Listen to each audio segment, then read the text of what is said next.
उसके लिए क्या होता है, लो प्रेशर एरिया चाहिए होता है। अब लो प्रेशर एरिया कहाँ होता है, जो आपको पता है ट्रॉपिकल रीजन कौन सा होता है, जो ट्रॉपिक ऑफ कैंसर और ट्रॉपिक ऑफ कैप्रिकॉर्न के जो बीच का रीजन है वो ट्रॉपिकल रीजन। अब ज़्यादातर जो साइक्लोन्स हैं वो इसी रीजन में आते हैं। साइक्लोन्स को ह्यूरिकेन्स, टाइफून, अलग अलग नेम से भी जाना जाता है। तो साइक्लोन के लिए जो लो प्रेशर एरिया है ना, और साइक्लोन्स कहाँ आते हैं, साइक्लोन्स आते हैं ओशियंस में, कोस्टल एरियाज में, यहाँ साइक्लोन्स आते हैं।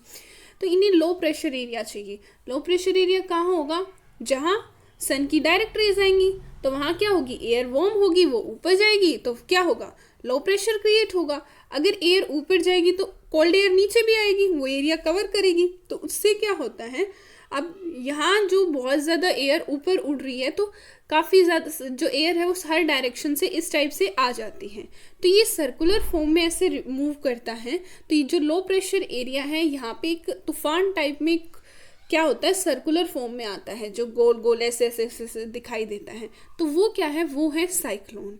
तो साइक्लोन मतलब इस टाइप से आपको दिखाई देगा। तो ये साइक्लोन मूव करता है, तो इसमें हम देखते हैं कि हमारा साइक्लोन कहाँ आया था और कैसे मूव किया, और साइक्लोन को और डिटेल से हायर क्लास में पढ़ेंगे। अब जो इस चैप्टर के लिए इम्पॉर्टेंट है वो सिर्फ ये बता रहा है कि साइक्लोन से कितना बड़ा डिस्ट्रक्शन हो सकता है। तो हम 1999 का एक साइक्लोन की स्टडीज शुरू करते हैं। ओडिशा हमें पता है ना, हमारी क्या है, इंडिया की यहाँ कहीं एक कोस्टल स्टेट है। इस साइड इसके क्या है, वेस्ट बंगाल है, इधर आंध्र प्रदेश है, तो ओडिशा यहाँ है। तो यहाँ ओडिशा के अंदर जो कहाँ है, ईस्ट कोस्ट ऑफ इंडिया, इस साइड यही है ना, ईस्टर्न सी कोस्ट में है। यहाँ क्या है, यहाँ है बे ऑफ बंगाल, तो यहाँ बे ऑफ बंगाल है, यही लिखा हुआ है that originate in the bay of Bengal.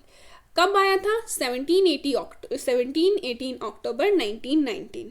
इसने कितनी डिस्ट्रिक्ट्स को, 5 डिस्ट्रिक्ट्स, स्टेट्स की 5 डिस्ट्रिक्ट को हिट किया था।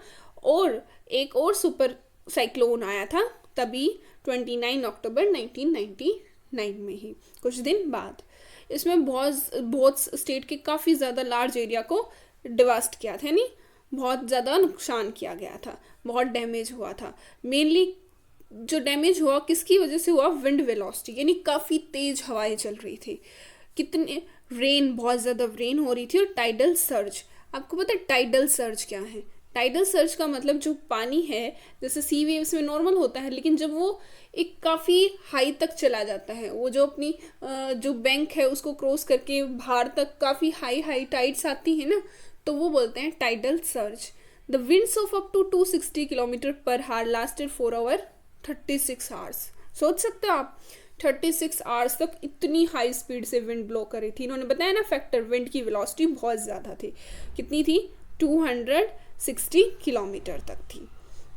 36 आवर्स तक इतनी हाई वेलोसिटी से जब विंड्स ब्लो करेंगे तो क्या होंगे, ट्रीज अपरूट हो जाएंगे, कच्चे हाउसेस थे उनको डैमेज हुआ, बहुत सारी जो इंडस्ट्रियल की जो शेड थी, रूफ का टॉप थे, ऊपर जो छतें थी वो उड़ गई, बहुत सारे हाउसेस बह गए, और जो पावर सप्लाई, टेलीकॉम लाइंस बहुत सारी डिस्टर्ब हुई, कट हो गई। उसके बाद दूसरा फैक्टर क्या था, हैवी रेन थी।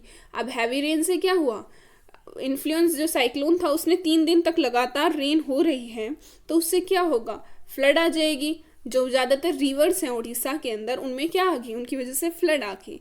जो साइक्लोनिक विंड्स थी उनकी वजह से क्या हुआ, टाइडल वेव्स हुई, जो कहाँ तक जा रही थी, 20 किलोमीटर तक। जो साइक्लोन चल रहा था, तेज़ हवाएं भी चल रही थी और साइक्लोन भी था, तो उससे क्या हो रही थी, टाइडल वेव्स भी 20 किलोमीटर तक ऊंची जा रही थी। इनलैंड एंड बोट में से उससे भी बहुत ज़्यादा कोस्टल एरिया पे बहुत ज़्यादा डिस्ट्रक्शन हुआ। 7 से 10 मीटर हाई टाइडल वेव जो हैं वो एकदम से आई, और बहुत सारे जो पैडी क्रॉप्स थी, वहाँ क्रॉप्स थी, उनको भी डैमेज कर दिया। उसके बाद और क्या हुआ, जो साइक्लोन था वो ओरिजिनेट हुआ था कहाँ पे, डिप्रेशन एज किस फॉर्म में हुआ था, डिप्रेशन की फॉर्म में। कहाँ हुआ था, गल्फ ऑफ थाईलैंड में। कहाँ है ये, पोर्ट ब्लेयर के पास में है। जो सेकंड साइक्लोन इन्होंने बताया था 25 अक्टूबर 1999 में, वो किस डायरेक्शन में, अब कोई यहाँ हुआ था और उससे वो नॉर्थ वेस्ट डायरेक्शन में मूव किया। मान लो यहाँ गल्फ ऑफ थाईलैंड है, पोर्ट ब्लेयर के पास, यहाँ ओरिजिनेट होता है और वो मूव करता है कोस्टल प्लेन की तरफ, तो कहाँ, नॉर्थ वेस्ट डायरेक्शन में। उससे क्या होता है, मतलब ये जो हमारी इसने भी जो उड़ीसा में जो है ना, यहाँ ओरिजिनेट हुआ 25 अक्टूबर को। और फिर इसने क्या किया, उड़ीसा की जो कोस्ट लाइन थी यहाँ से 29 अक्टूबर तक इसको हिट किया। किसके बीच में, इरासामा और बालीकुंडा जो एरिया है उसके बीच में। जो साइक्लोन था उसने जितना भी कोस्ट था उड़ीसा की, जो भुवनेश्वर की सिटी थी, कटक था, और भी 28 कोस्टल टाउन थे, सबको बुरी तरीके से भाग देता है। 13 मिलियन पीपल, कितने लोग देखो, 13 मिलियन पीपल अफेक्ट हुए थे।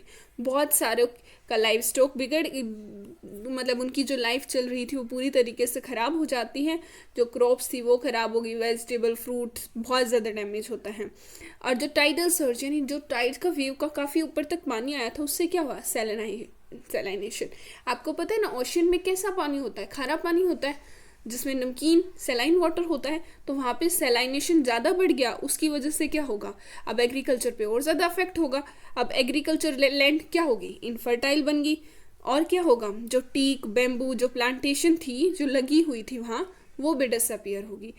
और जो मैंग्रोव फॉरेस्ट है वो वैनिश हो गई। पारादीप और कोणार्क के बीच में मैंग्रोव फॉरेस्ट थे। मैंग्रोव फॉरेस्ट क्या करते हैं, मतलब कोस्टल पे लगे होते हैं ताकि वो वाटर को यहाँ आने से रोके।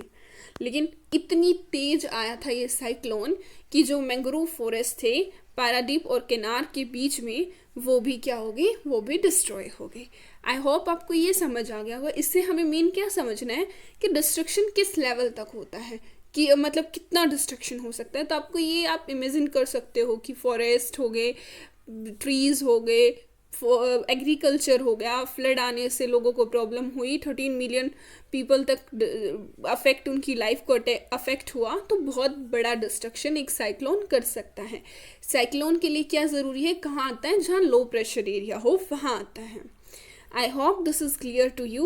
If you have any doubt regarding this, please comment in the comment box. And if you like the video, please subscribe our channel and share with your friends. So keep learning, keep sharing. Thank you.